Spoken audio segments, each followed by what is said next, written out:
Good morning. Today we continue with Genesis chapter 18, verses 22 through 33, a passage that teaches us about intercession, God's justice, as well as his mercy.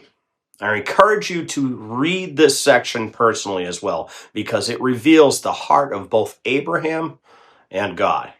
In verse 22, the men turn toward Sodom, but Abraham remains standing before the Lord. This posture is important.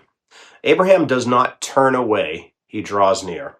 Faith not only trusts God's promise, but it also approaches God with reverence and the concern for others. In verses 23 through 35, Abraham begins to intercede for Sodom.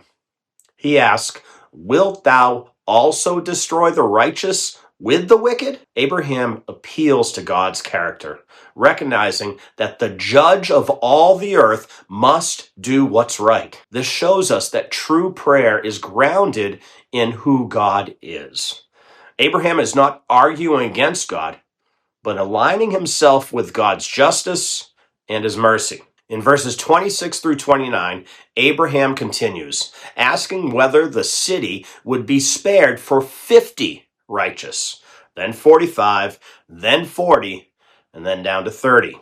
Each time God responds with patience and willingness to spare the city for the sake of righteous.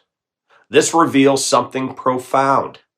God delights in mercy and is not eager to judge. Judgment is deserved, yet God shows his readiness to spare. In verses 30 through 32, Abraham humbly continues, lowering the number to 20 and then finally to 10.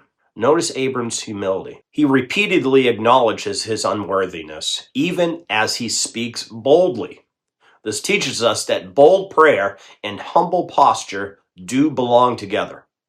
Abraham's persistence reflects compassion for others and trust in God's character. And then finally in verse 33, the conversation ends. The Lord departs, and Abram returns to his place. The passage does not end with a resolution yet, but with a clear revelation.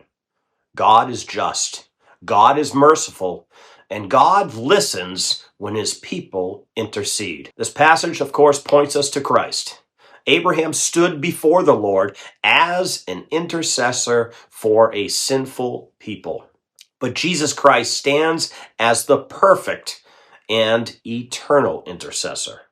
Where Abraham pleaded for the righteousness within the city, Christ provides righteousness for sinners and intercedes on behalf of those who trust in him. God's justice demands judgment, but God's mercy provides a Savior. Today, take some time to pray not only for your own needs, but for others. Intercede for those who are far from God, those facing judgment, or those in spiritual danger. Approach God with humility. Trust his character and remember that he hears the prayers of those who seek him in faith. God bless.